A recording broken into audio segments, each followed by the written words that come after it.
So ito na mga kapatid, ang pinakamainit na balita nating nasagap ngayong araw mga kababayan patungkol po no dito kay Congressman Libiste at dito sa kanyang tinatawag na Cabral Files. Eto mga kapatid, napakahalaga po ano nitong balitang ito. Dahil mga kababayan, unti-unti na pong lumilinaw ngayon no yung posibleng dahilan kung bakit na nawala po no itong si Yusek Cabral. And dito nga mga kababayan, sa balitang ito ay meron po tayong anggulo mga kapatid na nabuo na naman. Ako, nagiging investigador na tuloy ako nito. Meron na naman akong panibagong anggulo mga kapatid na nakikita na posibleng konektado ito sa pagkawala nga mga kababayan ni Yusek Cabral. Kaya abangan nyo po talaga yan mga kapatid at panoorin nyo talaga ng buo itong ating video ngayon. Pero bago tayo magpatuloy mga kababayan, huwag nyo po sanang kalimutan huwag nyo po sanang kalimutang i-like ang ating video ngayon para i-share pa po ni YouTube sa iba pang hindi pa nakakapanood. And eto guys, no, for context mga kapatid, panoorin muna natin ang balitang ito. Sa gitna ng diskusyon tungkol sa authenticity ng tinaguriang Cabral Files, kini-question ngayon ang pang-aagaw umano ni Congressman Leandro Leviste sa mga dokumento mula sa opisina ni dating Undersecretary Catalina Cabral. So ngayon mga kababayan, sabi dito sa balita, kini-question di umano ngayon mga kapatid itong nasabing Cabral Files na hawak ni Congressman Libiste. Kini-question yung authenticity nito mga kababayan dahil unang-una, hindi pala ito na acquire ni Libiste in good faith, 'di ba? Ayon sa balita mga kapatid, sa pilitan, no? Sa pilitan yung pagkuha niya nitong nasabing Cabral Files na hawak niya. Oh, hindi bukal sa loob ni Yusek Cabral na ibigay sa kanya itong nasabing mga files na kanyang ibinibida ngayon sa harap ng media. And delikado to mga kababayan dahil yun na nga, hindi niya in good faith nakuha yan. Sa madaling sabi mga kapatid, pwede niyang manipulahin yung nasabing Cabral Files na hawak niya ngayon. And pwede natin sabihin na itong mga nilalabas niya ngayong dokumento mga kababayan na kung saan kung sino-sino na lang yung nadadawit dyan hindi po talaga yan authentic. Bakit kamo sa pilitan, no? Labag sa loob ng undersecretary noong makuha niya yan. Oh. Kumbaga mga kapatid, dumaan sa matinding pambabastos, no? Itong si Libiste no sa opisina ng DPWH para lang makuha niya yung mga sinasabi ngayong Cabral Files. 'Di ba? Ganon lang kadali intindihin to mga kababayan. Anyway, tuloy muna natin to. Ang gate na Leviste, may basbas ni Secretary Dizon ang pagkuha niya sa mga dokumento. Oh, eto na. Dinamay pa nga niya dito mga kababayan si DPWH Secretary Vince Dizon.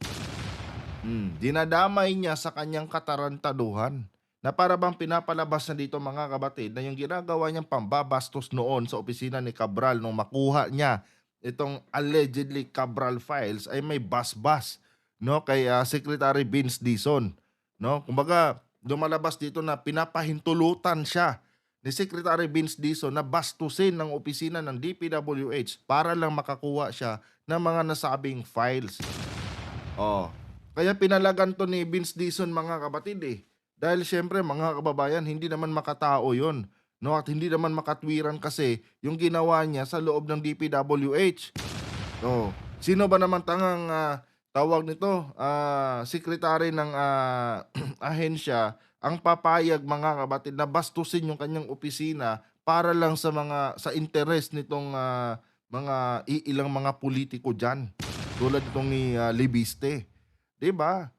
Ngayon, sabi ni Dizon dito, hindi ko sine-certified yan na tama yan lahat dahil hindi naman talaga, hindi ko binigyan ng pahintulot yan Hmm. Kaya ngayon itong si Libiste mga kapatid 'no, sa mga ibang balita na napapanood ko, para bang may mga hamon siya kay, kuwan ano, kay Vince Dizon na, "Oh, sabihin mo yung totoo. Sabihin mo yung totoo na alam mo 'to, na totoo din ito." May mga gano'n akong nakikita ngayon, na mga hamon niya kay, Secretary Vince Dizon, 'di ba? Nahihirapan kasi siya mga kababayan na i-justify ito ngayon sa harap ng publiko.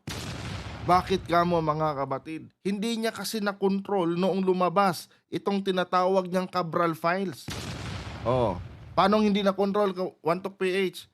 Kasi nga mga kababayan 'di ba, alam naman natin na itong si, itong si Libiste ay certified DDS. Kanya nga lang mga kapatid siguro na-overwhelm siya 'no, dahil siyempre mga kababayan sa kanya nakatutok ngayon yung, kamera ng mga, mainstream media 'no. Kaliwa't kalang interview yung kanyang, dinadaluhan mga kapatid. So, parang na-overwhelm siya mga kababayan at hindi na niya na-control 'no, yung paglabas ng sinasabi niyang Cabral Files. To the point mga kababayan na nailabas niya 'no, sa media mga kapatid, yung mga files na galing di umano sa Cabral Files mga kapatid na may pangalan nila Pulong, nila Sara Duterte at nila Harry Roque. At ang mas worst do'n, pati yung files ng nanay niya na may 1 billion insertion kung di ako nagkakamali sa numbers, lumabas din. Oh, 'di ba? Na-overwhelm siya mga kapatid, Kasi ang nasa isip siguro nitong ni, Libiste, "Yes, makakakuha ako ng momentum nito. Sisikat ako, magiging popular ako dahil ako lang ang merong hawak na ganitong file." Anong nangyari? Na-intonsis, 'di ba? Anyway, tuloy muna natin 'to mga kababayan. Bagay na itinanggi naman ng kalihim. Talagang itatanggi talaga ni, Vince Dizon 'yan. Sino ba naman kasing matinong, sekretary ng isang ahensya na papayag na bastusin mo yung kanyang ahensya na, pinapasukan? Oh, 'di ba? Walang papayag ng gano'n mga kababayan. Oh, do you think mga kapatid itong si Dizon 'no, papayagan niya na bastusin ni tawag nito, bastusin nitong ni Libiste yung kanyang opisina? Oh, tandaan niyo na si Cabral undersecretary 'yan ng DPWH, 'no? Regardless kung under investigation 'yan, 'di ba? Ang binabastos kasi dito ni Libiste mga kababayan ay yung mismong ahensya ng DPWH. Oh, kaya si Dizon tinanggi talaga niya, "Hindi ko alam 'yan. 'Wag mo akong idamay diyan." Oh, nahihirapan tuloy ngayon si Libiste na i i-justify itong tinatawag na Cabral Files na hawak niya dahil mismong yung secretary ng DPWH hindi niya nire-recognize yung, sinasabing Cabral Files na hawak ni Congressman Libiste. Sunog na naman mga kababayan si Libiste dito. Tuloy. Nakatutok si Joseph Moro. Kuha ito ng pagpunta ni Batangas 1st District Representative Leandro Leviste sa opisina ni dating Public Works and Highways Undersecretary Catalina Cabral noong September 4, 2025. Sa videong ito, nakuha pasado alas 5 ng hapon na, makikitang lalabas si Leviste mula sa opisina ni Cabral at pupunta sa programming office sa kaparehong floor. Kasunod niya si Cabral. Sa isa pang kuha ng CCTV, lalabas sina Cabral at Leviste mula sa programming office. Si Leviste may hawak na mga papel habang tila may ipinapaliwanag sa kanya si Cabral. Eto mga kapatid, wala ba kayong napapansin? Itong si Congressman Libiste, no, district representative ito ng Batangas. Oh. Ngayon, ang tanong mga kababayan, saklaw pa ba ito ng kanyang mandato sa konstitusyon ng Pilipinas? Kasali pa ba ito mga kapatid sa mandato sa kanya? No, na mag-imbestiga?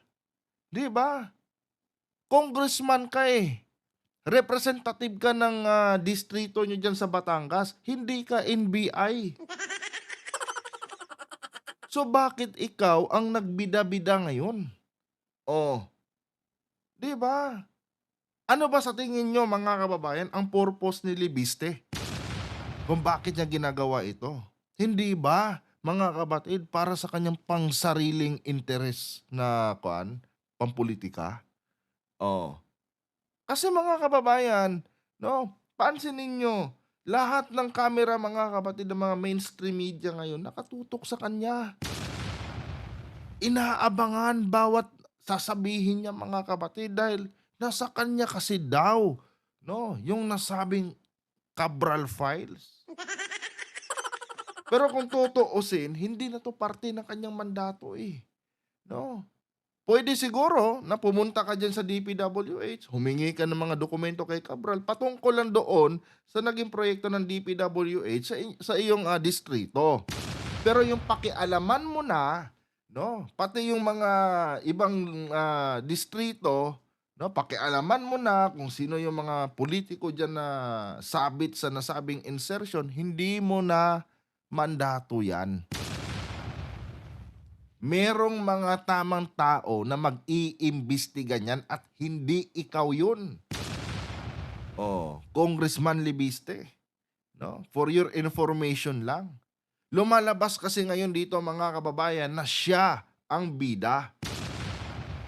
Pero huwag niyong kalimutan, district representative siya mga kababayan ng Batangas. Pero yung kanyang mga allegedly iniimbestigahan ngayon mga kapatid, ano, tungkol na po sa operation ng DPWH sa buong Pilipinas.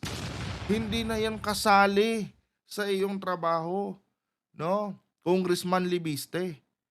Oh, kaya klarong-klaro dito mga kapatid na gusto lang magpabango, no, ni Libiste mga kababayan. Gusto lang niyang ipakilala itong kanyang sarili, no? Kasi dahil dito mga kapatid, mas nagiging popular siya eh, no? At ang kagandahan pa doon, no, nagiging tawag dito, parte na ito ng kanyang papogi sa kanyang pangalan. Mm. 'Di ba? Kaya later on ano, kung tatakbo ito sa mas mataas na posisyon, hindi na ako magtataka kung ipagmamalaki niya itong mga katarantaduhan na ginagawa niya ngayon sa opisina ng DPWH. Isa ito sa magiging propaganda niya mga kababayan later on na kung saan hindi naman talaga niya dapat ginagawa 'to eh, dahil ano ka ba? District congressman ka. District representative ka. Oh. Pero talo mo pa yung mga NBI at yung mga taga-PNP kung mag-imbestiga ka. Pinabayaan mo yung trabaho mo, tapos itong hindi mo trabaho, ginagawa mo ngayon. Anong klase yan, Congressman Libiste? Oh. Buti sana kung tao ka makipag-usap dyan sa mga taga-DPWH. Eh, hindi eh. No? Binababoy mo sila eh. Pati yung ahensya ng DPWH, sirang-sira na nga eh. Mas lalo mo pang sinisira. Oh, sino ka ba para mag-imbestiga-imbestiga dyan? Hindi ka naman nire-required ng taong bayan. Hindi naman namin sinabi sa'yo na sige, congressman, ikaw na nga mag-imbestiga niyan. Or kahit sabihin man sa'yo yan ng taong bayan, wala yan sa mandato mo. Oh. Nag-congressman ka pa kung magiging investigador ka lang naman Bubulol ako. Nag-congressman ka pa kung magiging investigador ka lang din naman pala ng DPWH. Make sense, mga kababayan? Di ba? District representative ka, hindi ka NBI. Diyos ko. Tuloy. Ito yung opisina ni dating DPWH Undersecretary Catalina Cabral dito sa DPWH Central Office. Walang CCTV sa loob at ayon din sa mga staff na nakausap natin, ang hindi nakita sa CCTV ay yung mga naging aksyon ni Batangas Representative Leandro Leviste kung saan may hinahanap siya ng mga dokumento kay Cabral. Persahan umanong nanguha si Leviste ng mga dokumento at kumopya. Kita yun? Pursahan. No? Na nanguha ng dokumento sa loob ng DPWH, sa loob ng opisina ng undersecretary. Diyan pa lang mga kapatid, may foul play na. No? Wala kang kapangyarihan diyan, hindi na yan parte ng jurisdiction mo. No? Pero nandyan ka, binabastos mo yung mga taong nasa loob diyan. Oh. Para saan? Oh, Libiste. Para saan yang ginagawa mo? Hindi ba? Para sa pansarili mong interes lang. Pansariling interes sa politika. Oh, hindi na kasi parte yan ng mandato mo. Uulitin ko, hindi na parte ng mandato mo yung ginagawa mo dyan. Puwersahin mo ba naman eh? No? Kaya mga kabatid, tandaan nyo na itong Cabral Files na di umano'y hawak ni Libiste, no? Dahil hindi niya in good faith nakuha yan, mga kababayan, kaduda-duda po yan.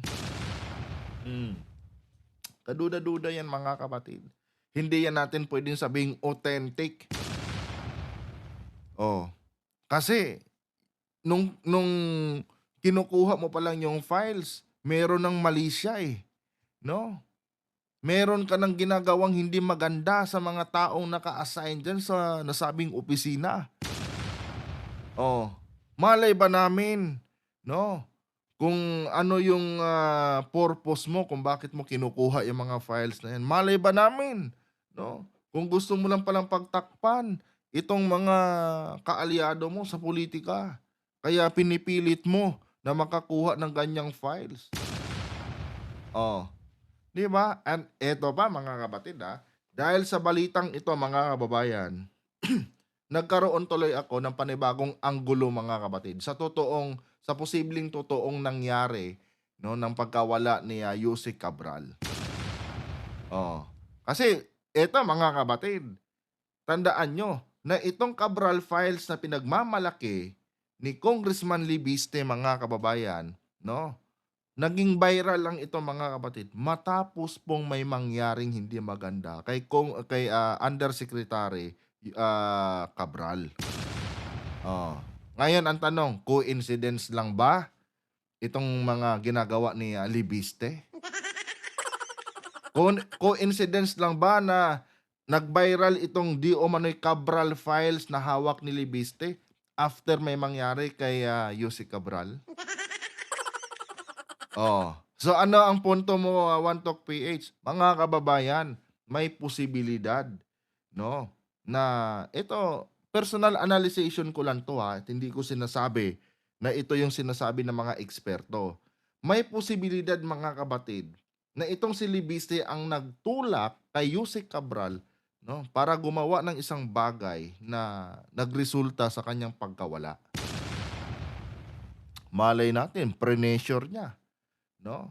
Pre-measure niya mga kabatid. No? Or malay natin, no? Nagkaroon ng bayaran. Kasi nga itong driver, kaduda-duda to eh. 'Di ba? Magpahanggang ngayon, persons of interest pa rin siya, mga kababayan. Oh. Malay natin mga kabatid, no? Kung sila talaga ang or isa siya sa nagplano para mawala si Yusek Cabral. Oh. 'Di ba? Para masolo niya yung momentum patungkol dito sa Cabral Files. 'Di ba mga kababayan? Pwede yun. No? Pwede yun mga kabatid. Na isa siya sa nasa likod ng pag-eliminate kay Yusek Cabral sa investigasyon. Oh. Kasi ngayon mga kababayan, tignan nyo Oh. Interview dito, interview doon, drama dito, drama doon, iyak dito, iyak doon. Oh. 'Di ba? And yet mga kabatid, hindi pa rin siya nagtatagumpay. Bakit kamo? Hindi kasi kinukumpirma ni Vince Dizon yung nasabing files na hawak niya eh. Pero kung tutuusin, kung titignan natin mga kababayan, no? May posibilidad, hindi ko sinasabi na siya talaga. May posibilidad na dawit siya sa pagkawala ni Yusek Cabral, no? Dahil matapos mawala si Yusek Cabral, eto na si Libiste, nagbibida-bida na, may hawak di umano siyang Cabral Files. Siya daw mga kabatid ang may hawak ng may hawak ng kopya ng nasabing Cabral Files. O tingnan nyo ngayon, lahat ng issue patungkol sa kanya sa YouTube, Facebook at TikTok related sa Cabral Files mga kababayan. And yan ba mga kabatid? Coincidence lang ba? Oh. 'Di ba? Ang linaw dito no? Ang linaw dito mga kababayan na kung saan nung ma-acquire niya yung sinasabi niyang Cabral Files, mga kapatid, hindi niya in good faith nakuha yan. Nakuha niya yan sa pamumuwersa niya, sa panghaharas niya at sa pambabastos niya, mga kababayan, sa opisina po ng DPWH. Mm. Ngayon kung lalagyan talaga natin ng malisya yan, lalagyan natin ng kulay, no? Ang pinakasimple at pinakamabilis na analyzation diyan, kaya ka namimilit na makakuha ng ganyang files kasi may plano ka na burahin yung mga pangalan ng mga kaalyado mong politiko.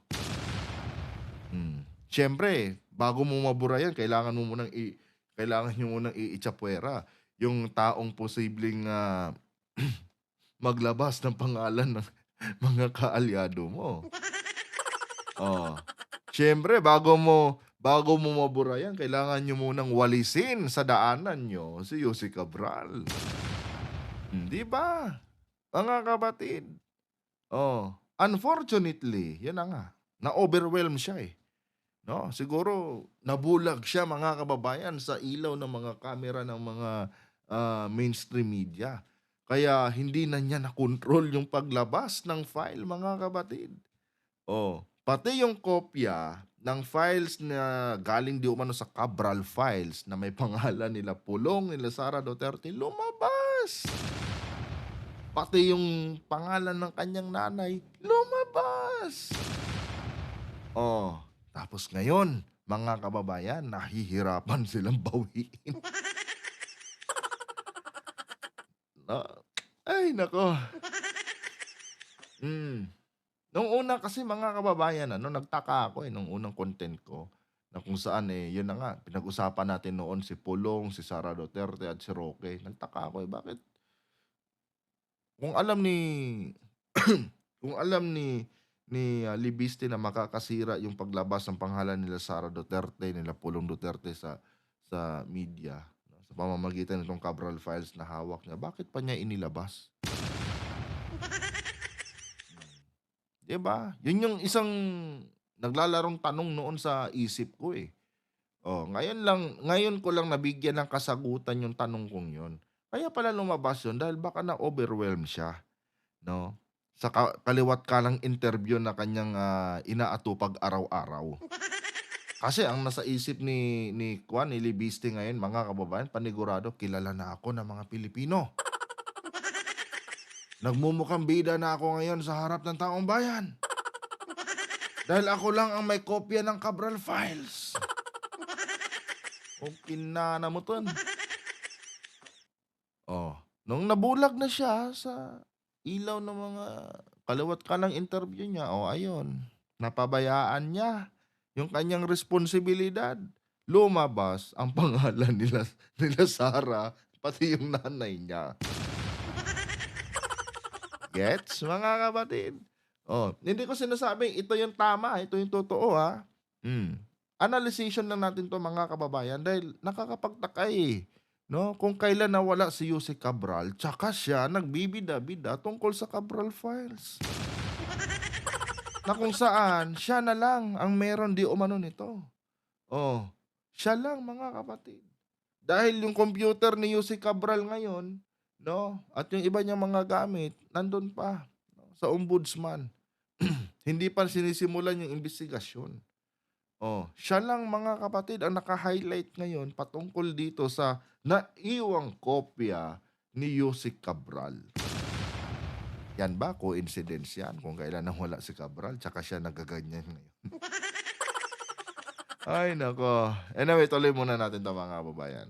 Ng mga files sa computer sa opisina ni Cabral at Programming Office.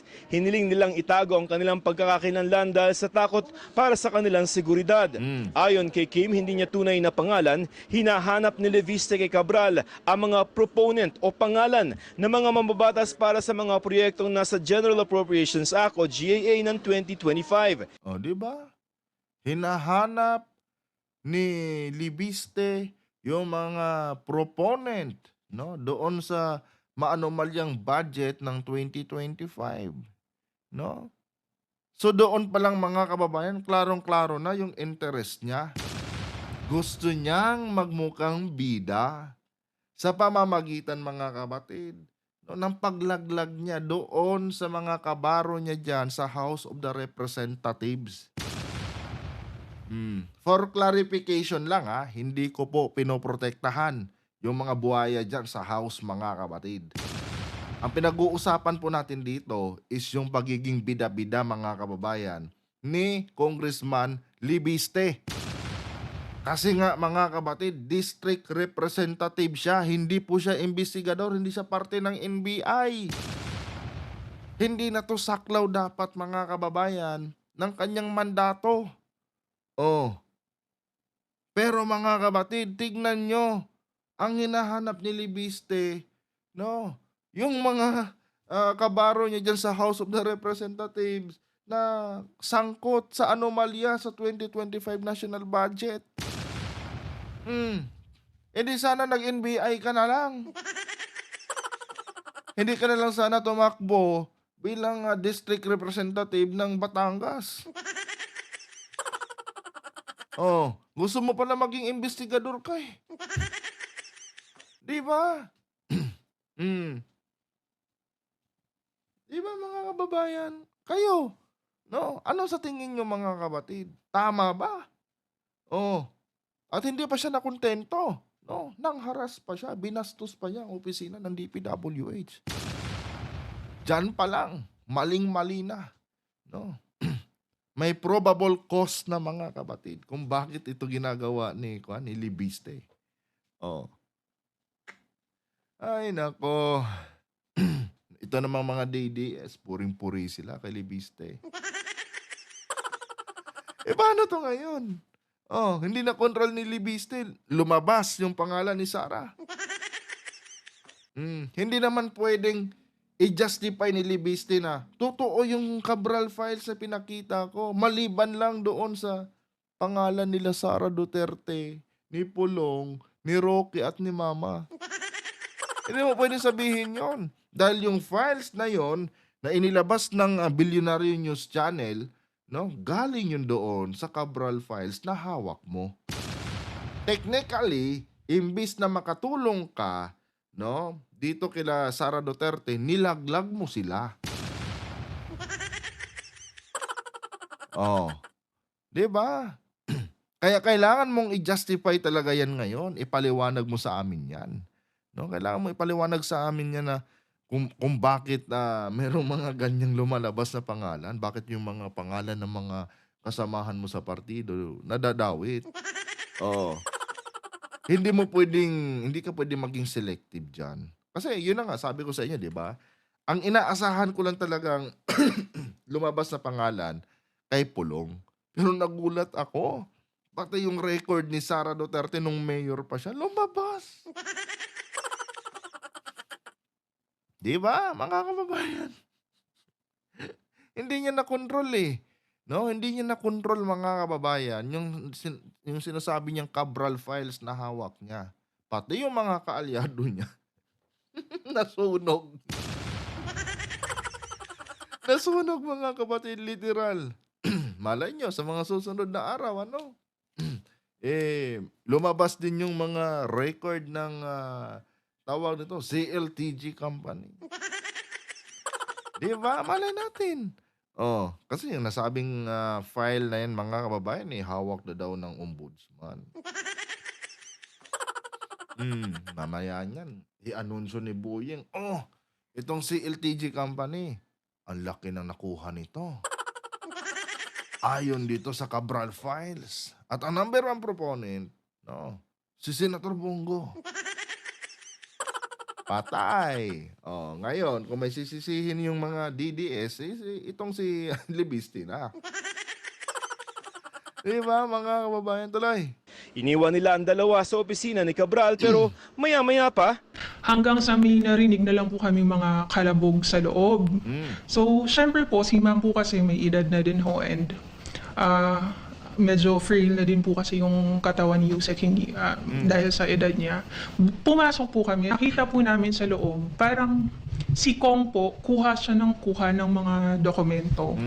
Hawak niya po yung phone niya, tapos binivideohan niya po lahat ng mga papel. Tapos si ma'am po, parang kung wag naman, ano po bang kailangan nyo, prepare naman na.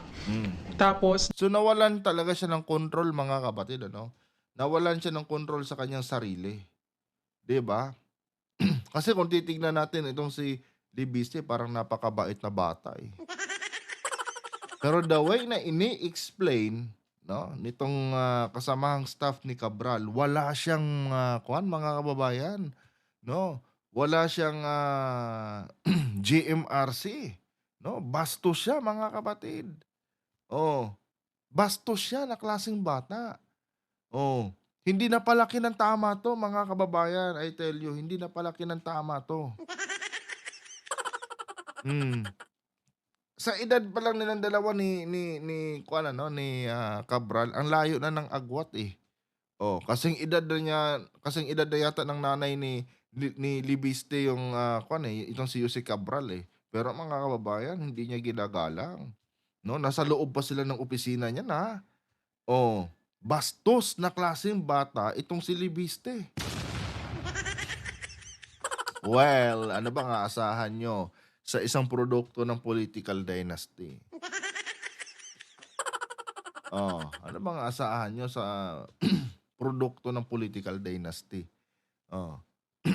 Yang mga 'yan, mga kababayan, sanay na 'yan sa pambabastos, 'no? Hindi naman 'yan maitatayo yung imperyo nila diyan sa sa Batangas, mga kapatid. Hindi naman sila magiging political dynasty diyan kung hindi sila gahaman, hindi sila bastos, hindi sila mandarambong, 'di ba? Yung sabihin nila na choice sila ng taong bayan, ulol. Hindi kayo choice ng taong bayan. Nilinlang nyo ang taong bayan, kaya naging political dynasty kayo dyan. Tsaka tingnan nyo record ng tatay niyan, mga kababayan. Dating kriminal yung tatay niyan. I-research nyo ang record ng tatay niyan, mga kapatid. Oh, may kaso din kinaharap yon. Ewan ko kung nakakulong pa rin hanggang ngayon eh. I-research nyo. Kaya hindi na rin nakakapagtaka, mga kababayan, kung bakit ganito siya kabastos, ganito siya kawalang modo, kawalang galang sa loob ng opisina ng DPWH. 'Di ba? Kita niyo na, mga kapatid. Kaya ito sa personal kong analyzation, mga kapatid, ano, dahil lumabas na 'tong balita na 'to. Para sa akin, no, masasabi ko talaga, mga kababayan, na parang may kinalaman itong si tawag nito, itong si Libiste sa pagkawala ni Jose Cabral, 'di ba? Alam niyo, mga kapatid, kung buhay si Jose Cabral, mahihirapan siya, no, na ilabas itong di umano'y Cabral files na hawak niya. Bakit kamo? Nandiyan si Cabral eh. No? Hindi niya pwedeng manipulahin, hindi niya pwedeng kontrolin, no, yung mga pangalan na di umano'y ibubulgar nila. Oh, hindi nila pwedeng makontrol ng basta-basta yung mga sasabihin ni Cabral. Oh. Dahil laglagan na talaga yung sana eh. 'Di ba? So ang ginawa niya, mga kapatid, pumasok siya diyan, pinilit niya, no? Binastos niya, pinagpilitan niya yung gusto niya diyan sa loob ng DPWH, at nung makuha na niya yung mga bagay na gusto niya, mga kababayan, tsaka naman nawala si Jose Cabral. Oh, nung mawala si Jose Cabral, siya na ang bida ngayon gamit yung mga files na kinuha niya sa opisina ni Jose Cabral. Ngayon, sabihin niyo sa akin, coincidence lang ba yan? Coincidence lang ba yan, mga kababayan? Oh, palawakin nyo yung mga isip nyo. 'Di ba? Kaya sabi ko kanina, patay ito. Unti-unti nang lumilinaw yung mga bagay-bagay. And naniniwala na talaga ako na don't judge the book by its cover. And itong si Libiste, good example to. Kasi nga, kung titignan natin siya sa harap ng mga interview sa media, mga kapatid, parang napaka-inosenteng bata. Pero the way siya the way pinipicture out dito, mga kababayan, ng kasamahan ni Cabral, yung kanyang pagkatao, mga kapatid, hindi tugma, no, yung pag-uugaling pinapakita niya dito, no, doon sa muka na pinapakita niya sa atin, no, sa harap ng media. Kabaliktaran, mga kapatid.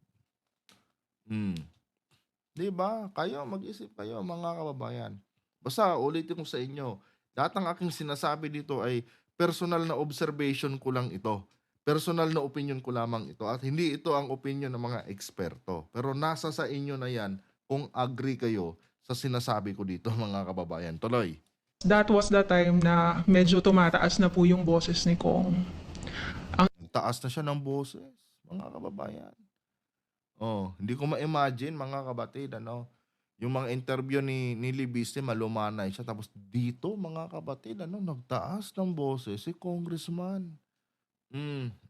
Biruin mo, wala kang jurisdiction dyan. No? Wala kang karapatan dyan. Nagtaas ka ng boses mo, Congressman. Oh, syempre, mga kapatid, i-deny niya to. Di ba? I-deny niya to, mga kababayan. Dahil alam niya na marami nang naniwala sa kanya eh. Kaya lahat ng sasabihin niya, papaniwalaan na rin. Eh lalo na itong mga DDS, ipagtatanggol pa to. Di ba? Kasi wala mga sentido común itong mga DDS, mga illiterate ng mga Bisayang yan eh.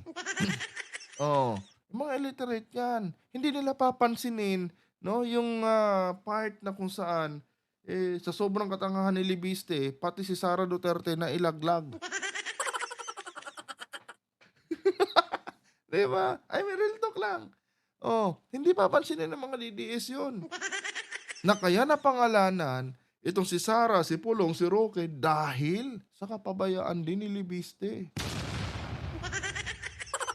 Biruin mo, hawak mo na yung files, kontrolado mo na yung tinatawag mong Cabral files. No, hindi mo pa na-execute ng maayos nung inilabas mo ito sa publiko. Yung pangalan ng mga kaalyado mo nadamay pa. Di ba, mga kapatid? Ay, nako, tuloy. Ang sabi niya po noon na, bakit may tinatago ba kayo? Ano to? Public documents lahat to. Dapat hindi nyo Yes, tama ka naman dun eh. That is a public documents. Kanya nga lang, Congressman, hindi ikaw yung tamang tao na maglalabas dapat niyan.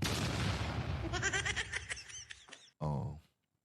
Unang-una, hindi ka kasi investigador, hindi ka parte ng NBI, hindi ka parte ng PNP. District representative ka ng Batangas. Kung may dokumento ka man pwedeng kunin dyan, yung para lang sana sa distrito mo. Pero yung pakialaman mo na, yung distrito ng iba, Congressman, malinaw pa sa sikat ng araw yung intention mo. For your information lang, Congressman, ha? hindi nyo to tinatago sa akin. Dapat binibigay nyo sa akin. Aba, bakit sino ka ba? Sino ka ba? No? Na dapat magkaroon ng file sa mga operasyon ng DPWH sa buong Pilipinas. Kita nyo, mga kabatid, kung gaano kabastos, gaano kayabang? Oh. Basta, sasabihin ko sa inyo, yung Cabral files na hawak ngayon ni Libiste, hindi yan authentic, mga kababayan. No, hindi po yan authentic. Manipulado na po yan, mga kapatid. That's why si Secretary Vince Dizon, hindi niya sinicertified yan. Oh. Kaya pala hindi mailabas-labas ni Libiste yan ng diretso noon, mga kababayan, kasi baka ini-edit pa nila. Diba, sabi ko sa inyo nung nakaraan, mga kapatid, no? Dapat ilabas na lang ni Libiste yan without prior notice galing kay Vince Dizon. Total pera naman ng taong bayan yung pinag-uusapan dyan eh. Kaya pala hindi niya siguro mailabas-labas yan, mga kababayan, dahil, mga kapatid, hindi pa tapos si edit. Diba? Si Sara nga nadamay eh. Hindi pa kasi tapos i-edit. Oh, yun. Mga kababayan. Tuloy. May isang pagkakataon ding nasugatan si Cabral dahil sa pakikipag-agawan ng dokumento kay Leviste. Ang alam ko paper cut. nakikipag-agawan siya ng dokumento. Kay Yusek po, pagkapasok po namin, naalala ko po, yung kamay ni ma'am nakaganon, ang dami pong dugo sa damit niya, sa Biruin nyo, no? Nakipag-away pa talaga pala siya kay Yusek Cabral, mga kapatid, para lang makuha yung dokumento na yan. Diyan pa lang, mga kababayan, ano, meron na siyang, meron akong nakikitang interest, mga kapatid, na walisin talaga sa kanilang daanan si Yusek Cabral. Diyan pa lang, no? Kasi nagawa na nga niyang saktan si Yusek dyan, eh. Di ba? Meron na talaga silang interest, mga kapatid, na walisin sa kanilang daanan si Yusek Cabral. That's why, ano, yun na nga. Pagkatapos mawali sa kanilang daanan si Yusek Cabral, eto na. Lumabas si Libiste, gamit-gamit itong Di Umano'y Cabral files. Ay nako, ewan ko kung di nyo pa naintindihan yung senaryong to, mga kababayan. No? Basta para sa akin, yan ang personal opinion ko. No? Parang, may something fishy kay congressman, yung ibang papel po nun meron mga dugo din. Si Kong nagvi-video lang po. Nagtuloy-tuloy lang siya nagvi-video, nagte-take ng pictures. Oh, syempre kung dalawa lang sila ni Cabral sa loob ng opisina, mga kapatid, sa loob ng mismong office ni Cabral na kung saan nandun yung files. Kung dalawa lang sila, wala talagang laban si Cabral sa kanya sa lahat ng gusto niyang gawin niya sa loob ng opisina ni Cabral. Dahil unang-una, mga kababayan, sa edad pa lang ni Cabral, mga kapatid, no? Wala na siyang lakas, wala nang lakas yun. Idagdag mo pa yung stress na dala-dala niya. O, di ba? So, masasabi natin mahina si Cabral kumpara kay Libiste. Kaya kung ano mang gustong gawin ni Libiste sa loob ng opisina ni Cabral, wala talagang magagawa si Yusek Cabral. Oh. Tapos eto, ang tapang-tapang ni Libiste dyan, mga kababayan, base dito sa paliwanag ng nasabing kasama ni Yusek Cabral. O bakit hindi niya kayang gawin yan ngayon, mga kapatid, doon sa kanyang sinasabing staff ng ng House of the Representatives? Oh, bakit hindi niya kayang ilabas yung mga files na di umano'y may mga bayad na 151 million? Oh, kay Cabral nagawa niya yan, bakit doon sa staff lang ng House, bakit hindi niya nagawa yon? Dahil, mga kapatid, no, hindi totoo yon. Hindi totoo yon, mga kababayan. Gawa-gawa lang ni Libiste yon, mga kapatid. Wala siyang resibo, Oh, wala siyang resibo dahil hindi talaga totoo. Ganon lang yon. And then, doon na po kami nakiusap kay Kong na baka Kong pwedeng huwag naman ganito. Yung huwag naman. Kasi may sugat na po si Ma'am How was she reacting? Wala ho. Nakatayo na lang po siya sa gilid. Tapos sabi niya na, tissue, ganun. Kasi may sugat ako. Hindi naman po si Ma'am masigaw na tao So, parang nakikiusap lang siya. Dito pa lang, klaro na no? Sinaktan niya si Cabral dito, mga kapatid. May plano na talaga sila. Kay Kong, please. Dito makikita na tila may bandage na sa kamay si Cabral habang may kausap ito sa telepono. Para daw mapayapa si Leviste, iniutos ni Cabral na bigyan ito ng kopya ng listahan ng National Expenditure Program at GAA na nakalagay ang pondo sa mga distrito para sa taong 2025. O, ibig sabihin, mga kababayan, no? Yung mga files ni Libiste na kung saan dawit sila Sara Duterte, totoo talaga yon. Diba? Para daw walang gulo, sabi ni Cabral, bigyan nyo na lang yan. Bigyan nyo na lang yan. Oh. Diba? Totoo. Nadawit sila Sara Duterte sa anomalya. Tuloy. It doesn't necessarily mean po na sila po yung nag-propose. Kasi kami, pinaplatnan namin kung ano talaga yung nasa official document, kung how much talaga ang napunta doon sa district na yun, sa NEP and sa GAA. Hindi yan yung request. Ni... Request ng mga congressmen, mga pasingit niya. Hindi po. Hindi po. Kung ano kung saan located yung project. Bawa. Province A. Oh yes. Kung saan talaga located yung project, doon naka-lodge yung allocation na. Hindi namin sure ko po kung ano yung summary by na tinutukoy po. By name. By name. Binigay po ay yung 2026 summary ng revised NEP and HGAP. Meron din naman na mga iba na finurnish sa Anyway mga kababayan, masyado na mahaba yung video natin. Panoorin nyo na lang ito mga kapatid, itong balitang ito sa GMA Integrated News. Basta yun mga kababayan, no? Lumilinaw na ngayon no sa akin na posible na dawit itong si Libiste sa pagkawala ni Yussi Cabral. No, dito pa lang kasi mga kapatid kung paano niya nakuha yung files niya na pinagyayabang niya ngayon, meron na siyang interest mga kababayan na hindi maganda kay kay Yussi Cabral. And yun na nga, gaya ng sabi ko sa inyo, kung ako ang tatanungin niyo mga kapatid, no. Kaya ginawa ito ni Libiste para siguro sana linisin yung mga pangalan ng mga kaalyado niya.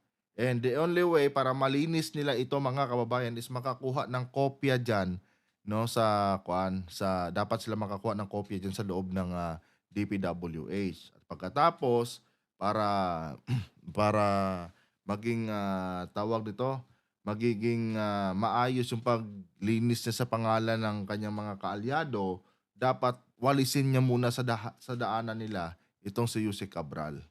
Kung kaya't noong nawala na si Yussi Cabral mga kapatid, tsaka ito inilabas ni Libiste. Unfortunately, nalunod no nalunod si Libiste sa spotlight mga kababayan dahil nga kaliwat kanan yung kanyang interview eh. Hindi na niya nagampanan yung kanyang trabaho na dapat tanggalin niya yung mga pangalan ng mga kaalyado nila sa politika sa nasabing Cabral files. Hindi niya nagawa yun. Kung kaya't lumabas ang pangalan ni Roque, ni Sara Duterte, ni Pulong Duterte, pati yung nanay niya. Yan lang mga kababayan. Kung nagustuhan niyo po ang ating talakayan ngayon mga kapatid, huwag kalimutan i-like ang ating video para i-share pa po ni YouTube sa iba pang hindi pa nakakapanood. And uulitin ko sa inyo, lahat ng aking sinasabi dito ay personal ko lamang na opinyon.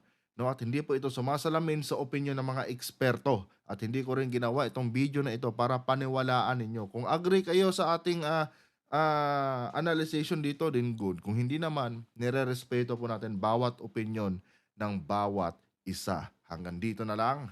Adios.